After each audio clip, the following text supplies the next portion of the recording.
hello, I'm Claudia, and I'm given 7 minutes to talk about my life's work here. So anyway, this is Huntley, this is the inside and the outside, and I run an organization called Deveron Arts, and I'm also the director, one of the directors on the Huntley Development Trust.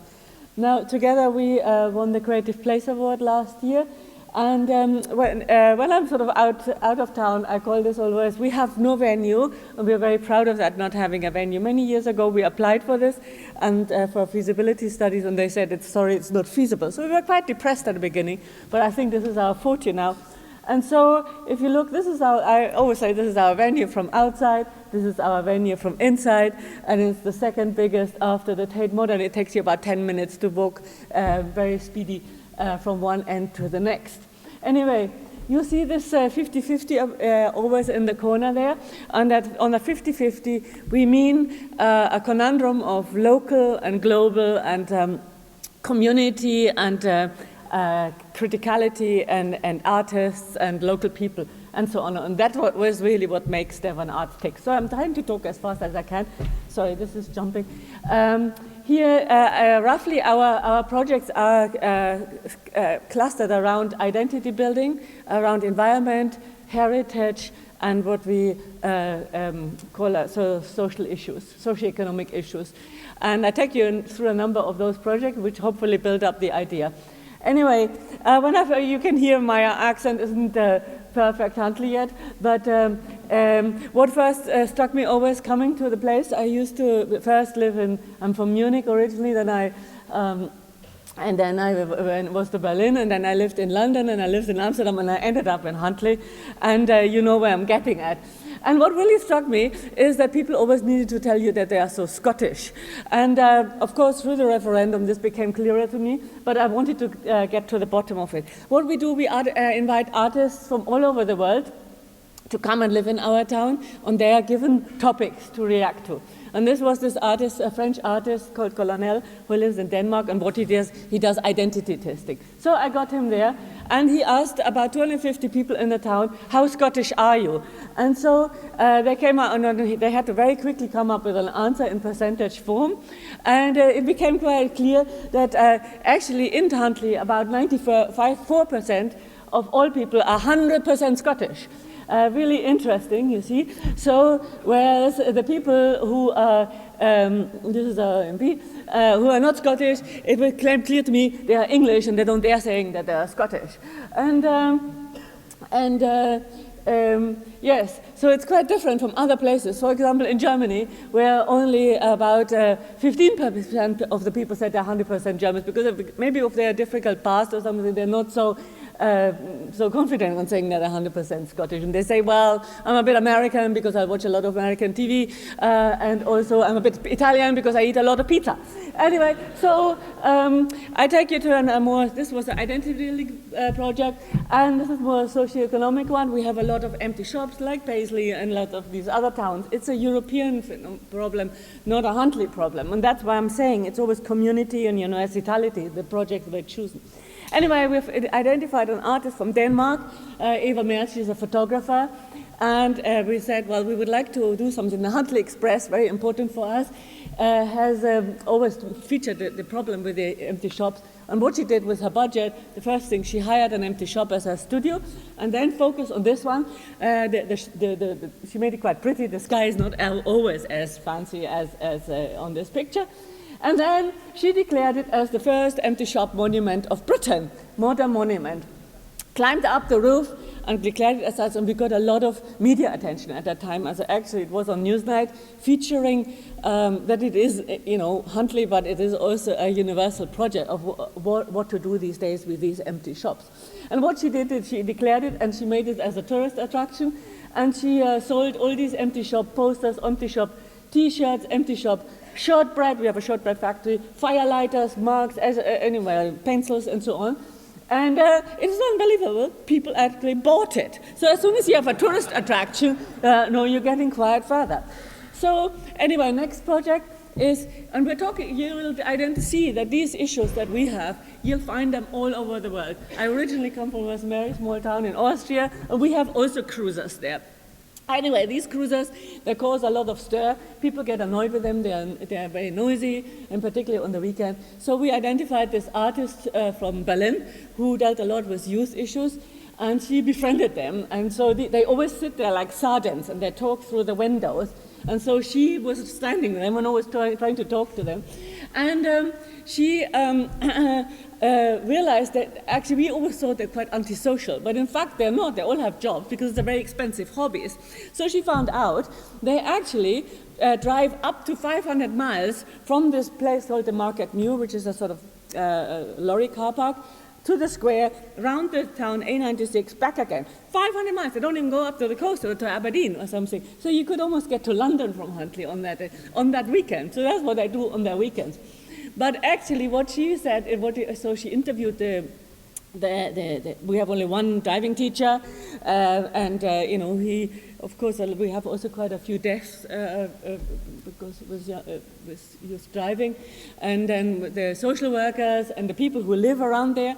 And so what she felt like what was needed is that something they like and have in common. So she set up this drive-in cinema, and it purely is a laureate from a local haulage company, and they played James Dean Rebels Without a Cause, and everybody loved it. It was totally packed. The cruisers got the front range because if they get restless, they could drive around their town, their route, and then go back again. Anyway, and here, as I said, we have no venue. Here we'll just use a local garage to publish the book that we have produced. So we've done loads and loads of projects of that kind. So you might want to look up on our website. Well, on the back of that, we got, there was Aberdeen Town Partnership, and they, the one thing that Huntly was very unhappy with was with its own branding. The branding was Huntly, the family town. Some kind of consultant was hired in the early 90s and came up with this. Nobody really knows how. And what happened is the people who had a family, they came into town and were a bit disappointed because there were not many swing parks. The people who had no family, they didn't even come in first because I thought there would be too many swing parks. And what I only learned afterwards, the end of the project, is the people of Keith, who are called the friendly town, they made almost fun of the family town because they called it the incest town. So there's a lot of reasons why people didn't want to be called the family town anymore, and they then tasked us to rebrand the town with an artist rather than a consultant. Now, I was quite worried about it because normally I choose the artists. I go around the world with the artists from all over. We had somebody from the Congo, somebody from Palestine, from Argentina, Berlin, but of course also Scottish artists. But in this case, I was worried because if I go wrong, then they might all go and not like me anymore, and I have to live there, and my children should not be bullied. Anyway, so we made an international call out with the town elders, and we identified this artist from South Africa. And what he did something very clever. He looked around, he interviewed everybody, and so on for a month. He sort of did all kinds of things. And then he came to me and the guy, Donald, who should be here actually today, he is the director of the Huntly Development, and he said, Claudia and Donald, I'm really sorry, but there's nothing special about Huntly. And we, oh my goodness, there's nothing special about Huntly. What are you going to do now, with all this? You've got this money and people waiting. And so, but what's special is that you are not special. And so there is a writer, he's called George MacDonald, and he was a very famous storyteller. He went in and out with C.S. Lewis and Tolkien, and he had written a poem called Room to Roam. And I can't sing it to you, but it sort of goes room to room and only one home and all the ways we went. And so, but also, some of you may know what's it called, the Boys. It's a Scottish pop band, and they have an album called Room to Roam. And so Jack Cooter, the artist, he invited Mike Scott from the Water Boys to come to Huntly and set up a choir. And this choir does nothing but sing this one song. And maybe if the football club kicks off, or if the school has a prize giving, it's the town anthem now. It's just called Room to Roam. So they do nothing else than sing this one thing. But the project itself, we initially called Science of Place. And it started off with this family town, the one dot at the top. But then he said, well, there's much more than family. There's students, there's old people, young people, blah, blah. And he started to connect them together. There's also the River Deveron and the River Bogie. There's also Huntly's in the middle, but there's these little feeder towns around it. And so he connected it. And then he saw the old emblem from the Gordon Highlanders. Huntly is the seat of the Gordon Highlanders originally. And came up with this quite nice new logo that plays on the old, but it's called Huntly Room to Room. So anyway, I need to explain this longer, but I've only been given 7 minutes. And this is the Room to Room choir. Here they are. And here, this is what we now got at the entrance of our town. Okay, another one is an environmental project. We had an artist coming from Glasgow, and she is called Jackie Donaghy, and she came to town, and she can't cycle, but she loves cycling, and she had 3 boys, very noisy Glasgow boys, and they came and stayed, and we always school the children in the local school. And so he did, the oldest did his cycling proficiency class, and then he got to know him, you can now cycle, but you're not allowed to cycle, it's too dangerous. Now, the artist got really wound up about this, and so she set up the cycling festival called Slowdown, and she identified a route of 6 kilometers that would be ideal as for a cycle path. And on the day, she got the, we did also a cycling, any old bicycle were handed in, and we did workshops of making town bikes. And you see a sort of Blue Peter kind of bottle upside down. It's full of colored chalk with a brush underneath.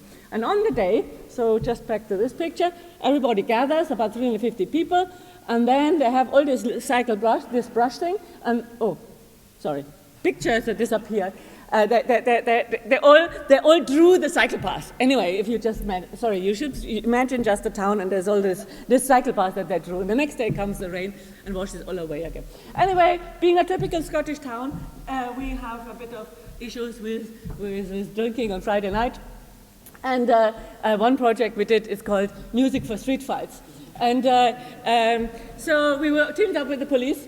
And the artist was waiting till midnight, and he dressed up a car that looked like a police car called Music for Street Fights, and he gave a lot of tickets around, business cards around the town in the pubs and also posters.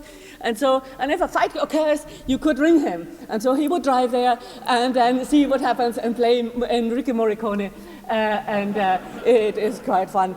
But what was really important is for the kinds of myself who are far too middle class that we are out there at 3 o'clock in the morning to actually realize what is really happening. And this is when our little hospital with only 2 beds is the very busiest of the week. And then a quite important project for us, as I said, we do heritage, and we did a number of projects of important people that came from Huntly but went out into the world and did something special. And one of them was this cartographer called James Gordon. In the 17th century, he was the first man who drew Scotland. So it's quite interesting. If you live in Huntly and you have no idea where Paisley is or Glasgow or something. So we invited this Spanish artist to do a contemporary reaction, a community mapping project. And what she did, she painted all these stones in different colors. And on the day, people picked up a bag and put one color each into their bag. And then they walked around the town. And so if you look, green meant I like this place, and red meant I hate this place, and blue means I want to spend more time in this place, and so on. And then they walked around town and left these bits and these stones, you know. And then, so you see, for example, this is the library and has all good, bad, and the ugly, whereas there's a little bookshop and there's more positive colors. And so when they got back to the square, they were given stickers of the same colors, and they stuck it on there, what they had. And in the end, it showed quite well what's the good and the bad places around Huntly. And the Huntly Development Trust has this as part of the town collection in their own premises, because you know there's always giving a good discussion points of what needs to be done in the town. The town collection is something every artist leaves a piece behind. Because we have no gallery, we put them in place. So there is an artwork in the shoe shop, there's an artwork in the train station, and there is an artwork, so in total in 65 different places around our little town. So you can walk yourself around. Good. Another thing is, like, I don't know about you in Paisley, but being little Scottish town, sorry, it's not all bad in Huntly, I'm sure. But anyway, going out eating isn't really delicious. And so what we wanted to do, we have this slogan called "The town is the venue," but the artist came up with this thing called "The town is the menu." And this is an artist who worked with all kind of places like the Harvey Nichols stores on their food. And so he walked around with this thing called menu under construction. And what he really wanted to do is identify something that not just the fancy people and the tourists like, but also what local people like. And he went around town and asked people, if you were to die tomorrow, what would you want to eat tonight? And people were sometimes really long thinking, oh my God, asking their wife, what do you think? And I said, fish and chips, or macaroni cheese. And so anyway, he is at Tesco's, but he went on the square, on the railway station, wherever people were. He put up his table and asking people that, and then they had to draw the thing. And at the end, he worked a lot with the local chefs, and they came up with a signature menu that is something that the visitors like, but also the local people like. And so this is sort of integrated now in the various places around town. And I have to finish soon. Yes, I know.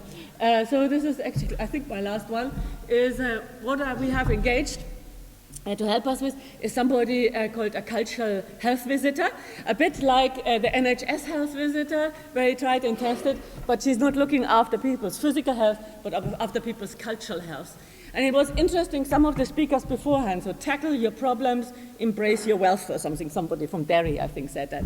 And so that's what we do, is we tackle the problems, but it's important, so for here, the commuters, often they are never embraced. And what she did, at 6 o'clock in the morning on a Friday, she stands there and gives them coffee, and gives them the Huntley Express, that they read it and go see what is going on about town. And that's the kind of projects she does, the cultural health visitor, embracing people of all kinds. And it's not just me, it's all my team, and here we're having lunch in the middle of the square, and on top of it is, we won the Creative Place Award last year, as I said, 2013, and there's all of us going down to St. Andrew and singing Room to Rome. And thank you very much for listening, and see you in Huntley. Okay.